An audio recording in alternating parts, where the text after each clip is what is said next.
අලුත් ලෝකයේ කළුවරේම වැඩ කරන ටාප් ෆැක්ටරි කන්සෙප්ට් එක. මේ ඔබ දකින්නේ අනාගතයේ කර්මාන්ත ශාලාවක්. අඳුරු කර්මාන්ත ශාලාවක්. නිින්දක් නැති, විවේකයක් නැති කර්මාන්ත ශාලාවක්. මේ අඳුරු කර්මාන්ත ශාලාවල මිනිස්සු නැහැ. කිසිම මිනිස් ශ්‍රමයක් නැහැ. වැඩ කරන්නේ රොබෝ යන්ත්‍ර විතරයි. ඒ නිසා විදුලි ආලෝකය අවශ්‍ය නැහැ. ඔවුන්ට නිින්දක්, විවේකයක් අවශ්‍යත් නැහැ. මේ ෆැක්ටරි සම්පූර්ණයෙන්ම ස්වයංක්‍රීයයි. AI මගින් පාලනය වෙන නිසා හැම රොබෝ යන්ත්‍රයකම චලනය ඇතුළුව සෑම නිෂ්පාදනයක්ම, සෑම දත්තයක්ම කැමිකල් විශ්ලේෂණය වෙනවා. මේ ඩාර්ක් ෆැක්ටරිස් වල රොබෝ යන්ත්‍ර විතරක්ම වැඩ කරන නිසා මේවට අපිට වගේ ලයිට් දාන්න ඕනේ නැහැ. AC නැහැ. ඒ නිසා නිෂ්පාදන පිරිවැය තවත් අවමයි.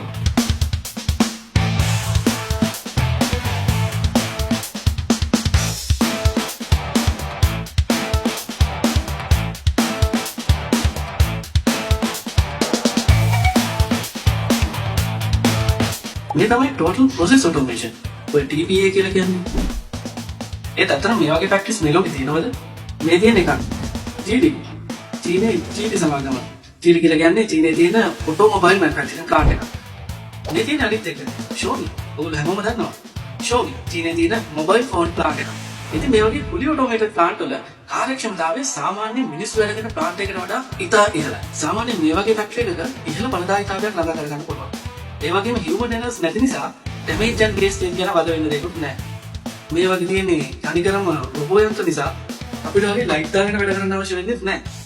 ඒ වගේම අපිට වගේ AC ඕන වෙන්නේ නැහැ. ඉතින් ඉරිවැය ගොඩක් අවුරු කරගෙන මේගොල්ලන්ට මේ වැඩේ කරගෙන යන්න පුළුවන්.